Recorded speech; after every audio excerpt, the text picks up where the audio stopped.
Two combat legends standing face to face in what would become the most talked about hypothetical confrontation in sports history. The tension was so thick you could cut it with lightning. When whispers began circulating that Bruce Lee and Muhammad Ali might actually settle their philosophical differences in the ring, the entire combat sports world held its breath. This wasn't just another fight, this was the ultimate collision between Eastern martial arts mastery and Western boxing supremacy. Two completely different approaches to combat that had never been tested against each other at this level. The backstory? Both men had revolutionized their respective fighting arts through completely different paths. Lee, the 5'7" martial arts innovator who'd shattered traditional boundaries, versus Ali, the 6'3" heavyweight champion who'd redefined what it meant to be a boxer. Their mutual respect had always been tinged with that burning question: what happens when unstoppable speed meets immovable power? Lee entered the arena like electricity, given human form. His reputation preceded him. This was a man who could execute a 1-inch punch that sent opponents flying backward, who could perform push-ups using only his thumb and index finger. Standing compact at 5'7" and 145 pounds, Lee represented pure kinetic energy condensed into human form. His strengths were absolutely mind-bending to witness. Lee's hand speed was beyond measurement. Film footage had to be slowed down for audiences to actually see his techniques. His footwork transcended traditional martial arts, incorporating elements from fencing, boxing, and his own Jeet Kune Do philosophy.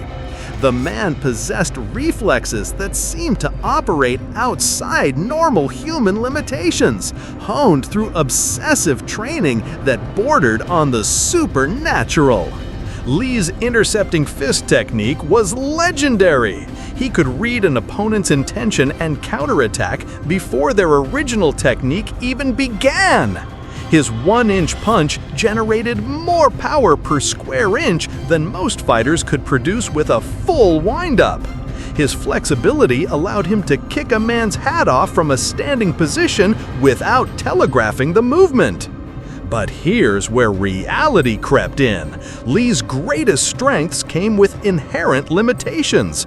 His compact frame, while incredibly efficient, meant he'd never face the raw power of a heavyweight champion. His martial arts background, though comprehensive, was largely untested against elite-level boxers who specialized in closing distance and unleashing devastating combinations.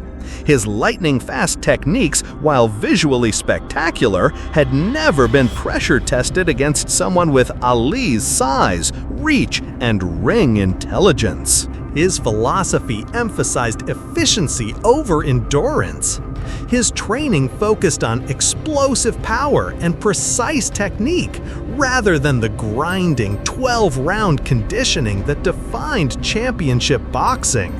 Against a master tactician like Ali, this could become a critical factor. When Ali stepped into the arena, the very air seemed to change. This wasn't just another heavyweight. This was a man who'd proven that boxing could be both brutal science and beautiful art. His 6'3" frame carried 210 pounds of perfectly conditioned fighting muscle, each pound earned through the most grueling training regimens in professional sports. Ali brought something Lee had never encountered: championship-level boxing combined with psychological warfare that could break opponents before the first punch landed. His jab wasn't just fast, it was a precision instrument that could control distance, timing, and his opponent's mental state simultaneously. His footwork defied heavyweight convention, allowing him to move like a middleweight while carrying knockout power. The man's ring intelligence was otherworldly. Ali could read opponents like open books, adjusting his strategy mid-fight based on subtle changes in breathing patterns, stance, and eye movement. He'd faced every style of fighter imaginable and developed counters for approaches that hadn't even been invented yet. Ali's conditioning was legendary throughout boxing. He could maintain peak intensity for 12 rounds while most opponents began fading after 6. His ability to absorb punishment was equally impressive. He'd taken the hardest shots from the era's biggest punchers and kept coming forward. His psychological game was perhaps his deadliest weapon. Ali could plant seeds of doubt in opponents' minds during pre-fight interviews that would bloom into full-blown mental breakdowns once the bell rang. He'd proven time and again that fights could be won or lost before gloves ever touched. But Ali had vulnerabilities too. His defensive style, while effective against boxers, relied heavily on pulling straight back from punches, a technique that could be exploited by someone with Lee's kicking ability. His size and reach advantages could become liabilities against an opponent who specialized in close-range combat and unpredictable angles. When the bell rang, something magical happened. Lee immediately established his rhythm with a series of feints that tested Ali's reflexes and reaction time.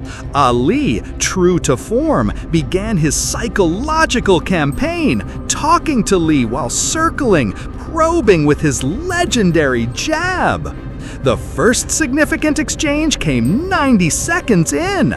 Lee launched a lightning-fast combination, a lead finger jab, followed by a hook kick that whistled past Ali's ear as he pulled back. The crowd gasped. This was closer than anyone expected a man Lee's size to come against the heavyweight champion. But Ali's response was immediate and educational. A straight left hand that snapped Lee's head back, followed by a right uppercut that Lee barely avoided by executing a perfect backward slide. This pattern established the fight's rhythm. Lee would explode into range with combinations that seemed to come from impossible angles, while Ali used his jab and footwork to control distance and timing. What happened next revealed both fighters' true character. Lee, despite being hurt, showed incredible adaptability, mixing grappling techniques to neutralize Ali's reach advantage. His corner adjusted strategy frantically between rounds. Ali pressed his advantages more aggressively. His jab became relentless and punishing, systematically breaking down Lee's timing round by round. The 8th round was pure artistry. Lee abandoned conventional strategy, launching spinning back fists and impossible kicks that seemed to curve through air. But Ali weathered the storm like a master craftsman, using textbook defense against techniques no boxing manual described. When the final bell rang, Muhammad Ali won by unanimous decision. He imposed his boxing mastery throughout, controlling pace and distance. His championship conditioning outlasted Lee's explosive bursts, proving systematic excellence defeats spectacular technique through professional consistency.